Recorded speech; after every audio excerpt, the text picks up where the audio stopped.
Zoomers. Yes. Well, I had an idea for a segment many moons ago, and I was waiting for a panel of such illustrious stature that we could really carry this one across. Because you see, from time to time, things come up where we sort of give, advice to Zoomers, and I thought, why not make a segment out of this? So here, why not make a PowerPoint? Yeah. Can I? Yeah. Please. I need a. There we go. The mouse. Right. Okay. So, advice to. Feel free to chip in on this because. We're the old guys in here. We're all old men, and we have lots of advice. Helping out where we can. Right. So, let's start off with definitions. What is a Zoomer? Now, they are anyone born between 1997 and 2012. And can I just point out at the start what an utterly benighted set of dates they are? Because it begins with the rise of the Dark Lord, and it ends with the Mayan end of the world. By the Dark Lord, you're talking about Tony Blair, right? Yes. Yeah. Okay. So in auspicious set of dates. I mean, you're starting from behind straight away with that one.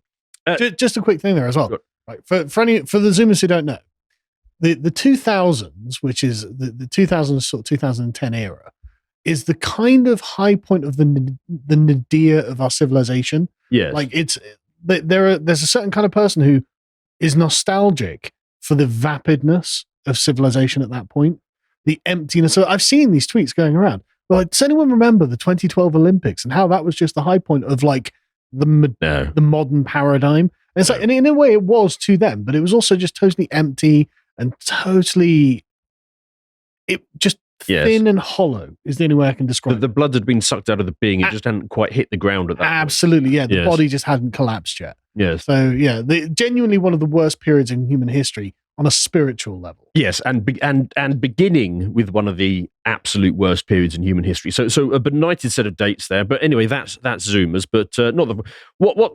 On the other hand, they do look good. Well, they're young. Well, yes. So anyone looks good when they're only like 20 years old. Yes, there is that. But they don't know anything, which is not necessarily an unusual thing for a young person. But I can't help think that. It's all part of the problem because it's so easy to find out stuff these days. Well, so I've got a theory on this. What it is basically when you were growing up, you didn't have the choice to curate the media that you had coming in, right? So the radio is on when you're walking around or in the car or whatever, or the TV's on and your dad's watching it. So you have this kind of osmosis of various boomer cultural... A varied intellectual diet kind of. Yeah, you've got no choice. It's not very deep, but it is very broad. And so there's this kind of river of civilization and you're in it and you can't get out of it. And you're always being exposed to it. And what modernity has done with the mobile phone is actually take that away. Well, it's giving you an algorithm. Yes. Here are a very precise list of things that you might be interested in. Exactly. But that means that everyone's individual experience, it's not a shared experience that people have on social media. It's a very unique, curated experience. And so you have got a bunch of rabbit holes that you're constantly in.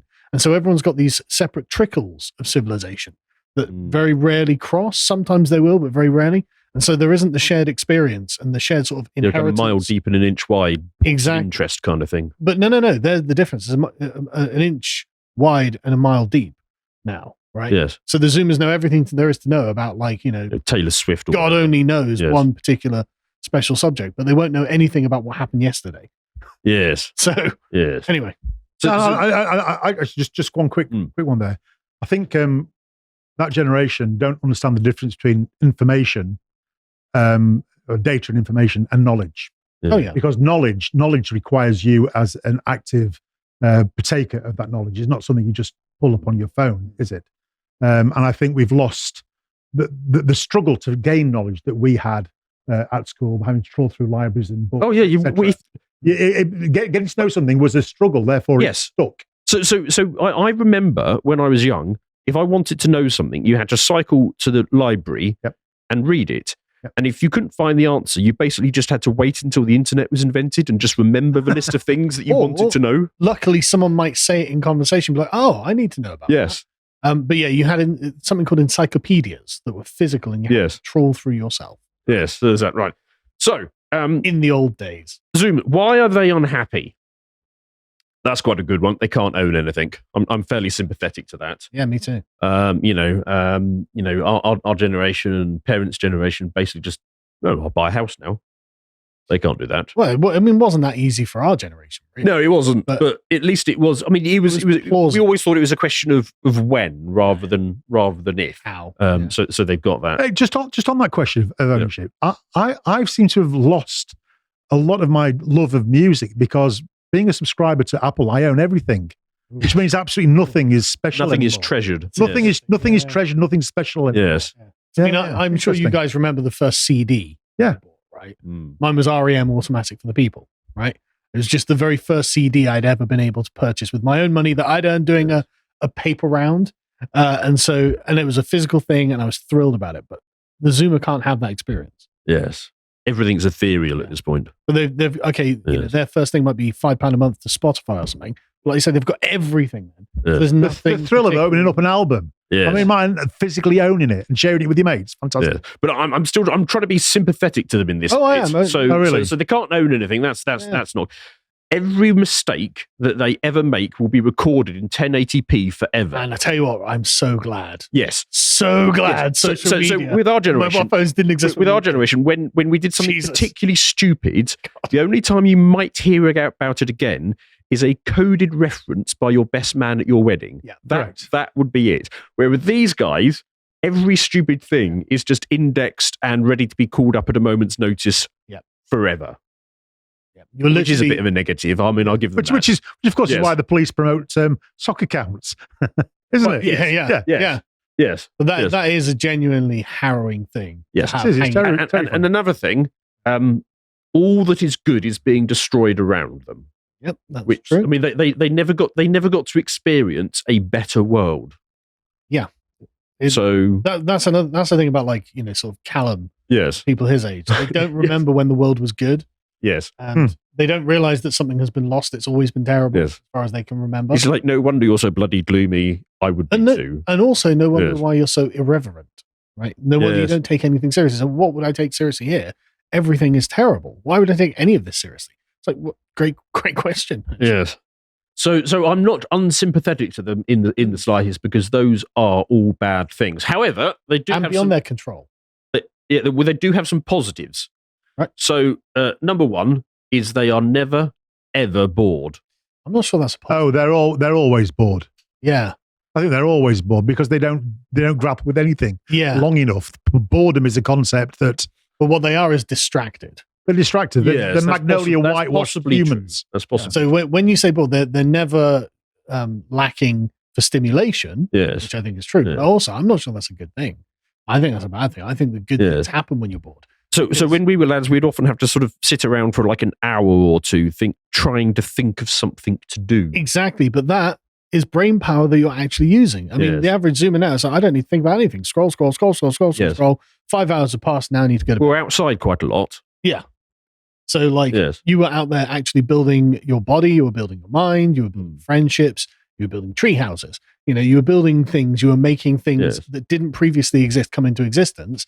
And the constant distractions of the Zoomers means they don't do that. They don't get that practice. Maybe I shouldn't have put those as positive. It's more a curse. Yes. You know? Well, let's see if I can do better with the next one. They have access to all of human knowledge. But no curiosity to find any of it. And absolutely. And no application of that knowledge. Yeah. Which is wisdom. Because they've never practiced building anything, which is how you generate wisdom. This is the great irony of the Zoomers. It's like, okay, you've got access to all human knowledge, and these Zoomers are like, yeah, but why would I want to know that? Yeah. And it's just like, what do you mean? Why would you know? And I don't have a ready answer for it. Like, because they're actually divorced from the consequences of not knowing things, because technology is picking up all that slack. So you don't know how to change a plug. Okay, I'll just go on YouTube and find out. Oh, you've knocked down my second positive as well. Let's see if I can... Well, no, it is a positive to have access to all of human knowledge. Right. But we always presuppose that there'd be people who would actually need it. But the Zoomers don't need it. Everything is done for them by machines or algorithms or whatever. And so they actually there's no consequence of them not knowing something, right? Yes. But for us, when we were kids, if you didn't know something, you didn't get that thing, you didn't get your bike fixed, you didn't know how to change a tire, well, then you should have been paying attention when your dad was showing you, because now you're not going on the bike ride with everyone else, right? Yep. But now, it's like, okay, I'll just look it up. I'll just go, watch the YouTube video. I'll just watch the YouTube video. Yes. I couldn't remember how to change a tire about 3 years ago when I first got a flat after starting riding my bike. I couldn't remember. So what did I do? I went on YouTube. Actually, I got my wife's dad to show me. But afterwards, I went on YouTube to make sure he was doing it. Okay. Hello, we just had the lovely symposium with Harry on Kant's ethics. Visit our website, lotuseaters.com, and consider subscribing. For as little as £5 a month, you can gain access to all our lovely content. Thank you. Okay. But I just couldn't remember because it's been like 5 years. Well, let's see if I can do better with my third positive then. Positive reasons to be a Zoomer is there is not an unreasonable chance of being able to live forever in luxury waited on by robots because, I don't know, maybe human, I suppose that's that's possible. Human longevity could be one of those things that's about to get cracked on various fronts, and you might be waited on by robots. But even if it's not, you're probably going to live long enough, so then the robot slave class will take care of you forever. So that one feels to me like a positive. I think it's a negative. Who wants to live forever? Oh my God! But even wait on by robots. Have you not seen the film Terminator? But even that thing is prophetic, right? Even if you don't live forever, even if you live just for the natural lifespan, from like 30 onwards, with your robot slave class. I mean, what kind of person is that? Well, Zoomer. Literally just looking at a screen to be stimulated forever until they die of old age. You're saying that's not satisfying and fulfilling? You are. Yeah. I'm saying that maybe that's not the positive way of characterizing it. Well, anyway, having set up what a Zoomer is, what their complaints are. I have some positives about the Zoomers. Oh, go on then. They're quite nice. Right? I quite like the Zoomers. Yes. They're quite clever. It's not that they're not clever. Yes. They've just got. Well, they were well fed during infancy, so they got absolutely, and they've been well educated. So no, they've not been well educated. No. They've been appallingly educated. They know nothing. No, that's not true. They know a lot about very specialist technical subjects, right? So, and that to me and you is just like so. Oh, they know about coding. Weaponized Zoomer autism is quite impressive. Yeah, exactly right. So they know a lot about very, very narrow subjects, which is useful in small doses. So they're clever. They are quite well educated, and they're quite fun. Like they're not insufferable moralizers like the millennials were. Like they're a lot more like the Generation X of this new wave of generation. Yes. So yeah, actually, you might be right. I might have. From this being a 58-year-old man, I've looked back and I've compressed them. Yeah, and it's easy. I need to go back. And it's That's easy strict to do. Definition of 1997 to 2012.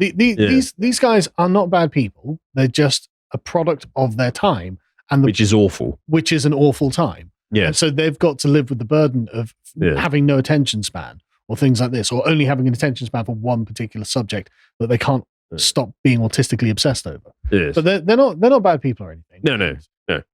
Really, they're living under a curse. So should we move on to the advice that we have? Because that's the main bit. We haven't got to that yet. So we best try and get through this. Right.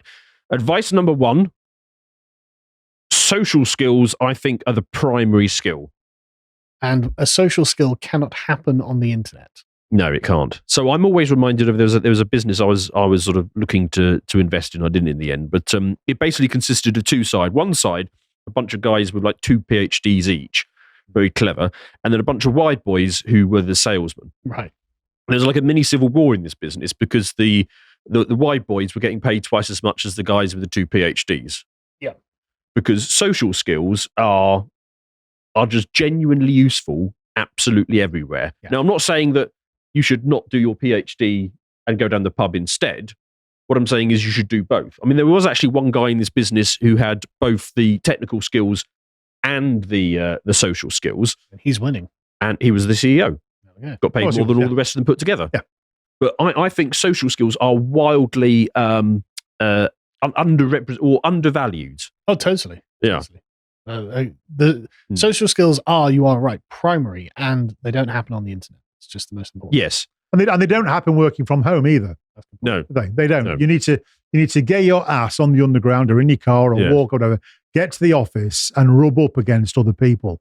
Like proper rub up against them. That's how you learn. Well, just interact anywhere. I mean, go to the pub a bit more than you occasionally would. But yeah, go into the office, just talk to people, just start having conversations. The ability to go and talk to anyone is incredibly valuable in this life. Yeah. Yep, I agree. So yeah, we all agree on that one. Right. Okay. What's my next one? Oh yes, take risks. Oh yeah.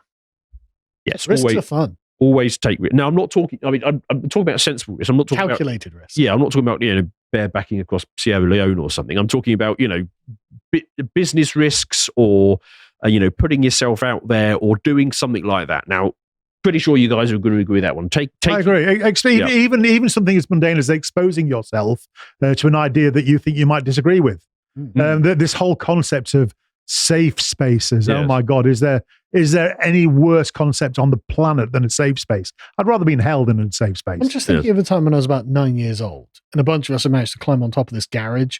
And we're jumping about 12 feet down, and then doing a roll at the end. Like, it never occurred to us that was dangerous.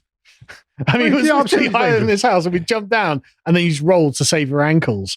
And we just used to do that as a matter of course. Look, we've got to be allowed. Kids have got to be allowed to break bones, right? They've got to be allowed to break bones and get minor concussions and all the rest of it.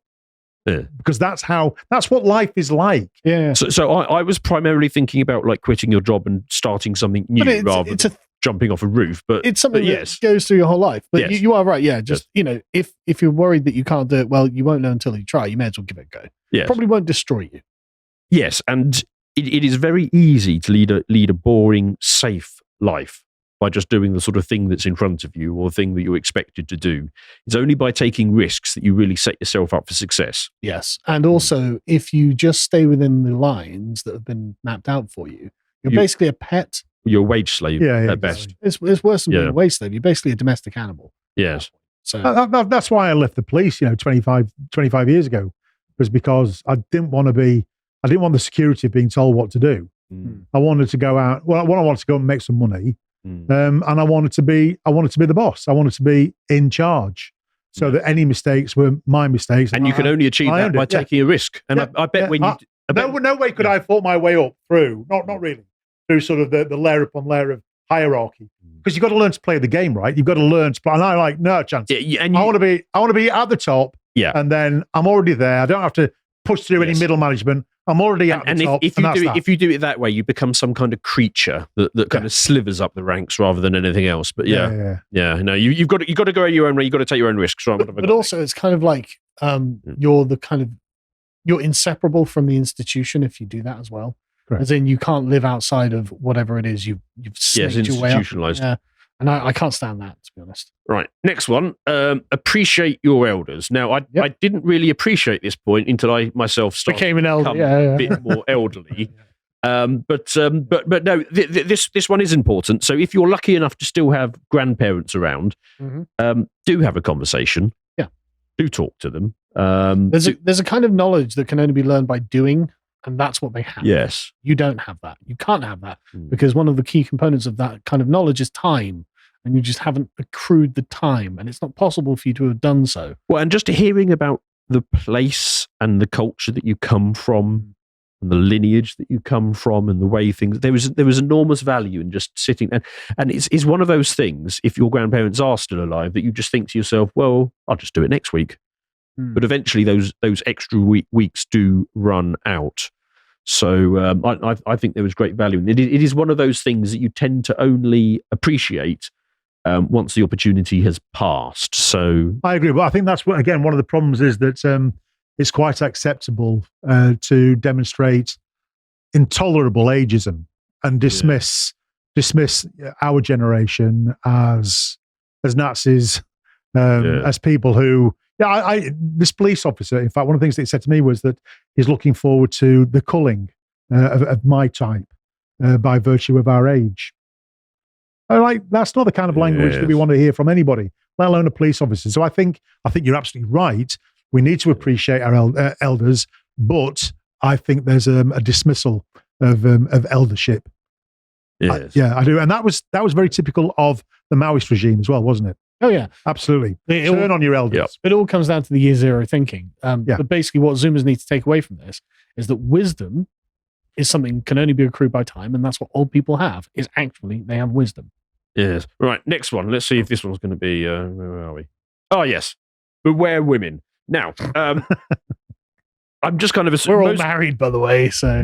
Most of our audience is men, so I framed it like that. But so three older guys are going to be like, look out for the women. Yes. We've got our wives and kids. If you are a woman, who likes men, beware men. No, well, anyway. Also beware. But the point that I'm kind of making here is that I have never seen a chap be completely undone by picking the wrong career or buying the wrong house or the wrong car. I can see where you're going with this. Yeah. Every guy I've ever known who's been completely put awry, been a woman. I think it works the other way around as well, though. That women beware of, presumably, yeah. presumably. But I don't tend to hear those stories. Well, you go through life at a certain point. You start sort of having to go down the pub with a mate who's just, a complete wreck. Yeah.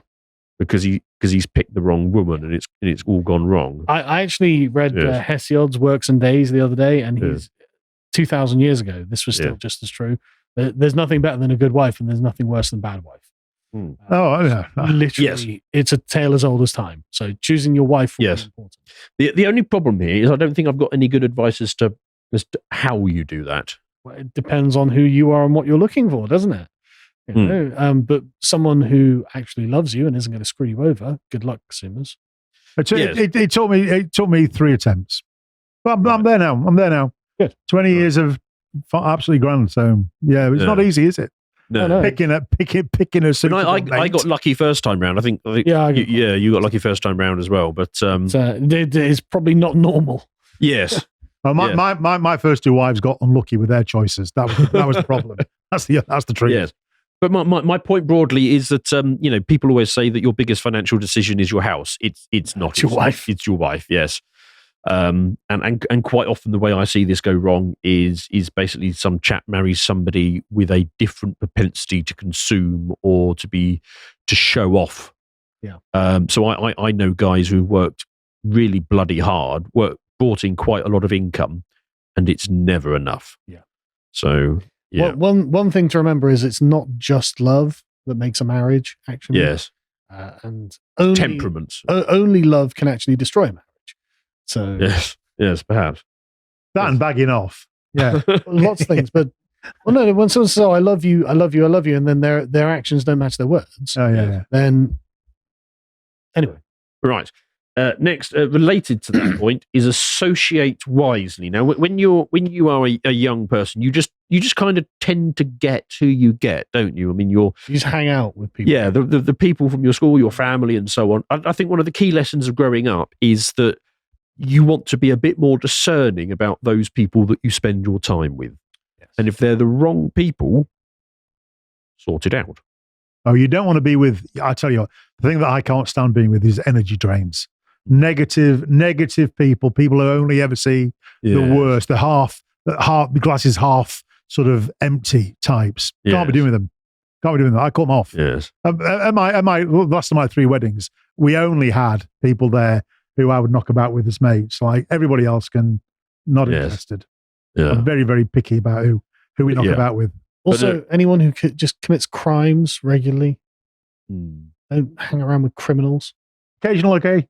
Well, I mean, occasionally maybe, but like you know the type of person I'm talking about. And everyone, when you would have been hanging scallywag. Yeah, exactly. The pub or whatever. Yes. And he's just causing trouble. Just don't associate with those guys. Yeah. I agree. Yes, right. Next one. Do you know what? Actually, I think every social group should have at least one far right member in it. Most social groups are far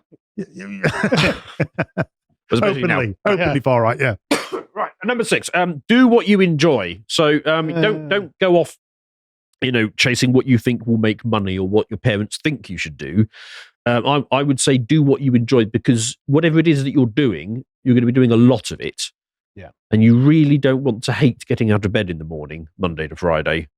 So just do what you enjoy. And actually, if you're really bloody good at it, which is a lot easier when you enjoy it, you will make money out of it. Yes. Somehow.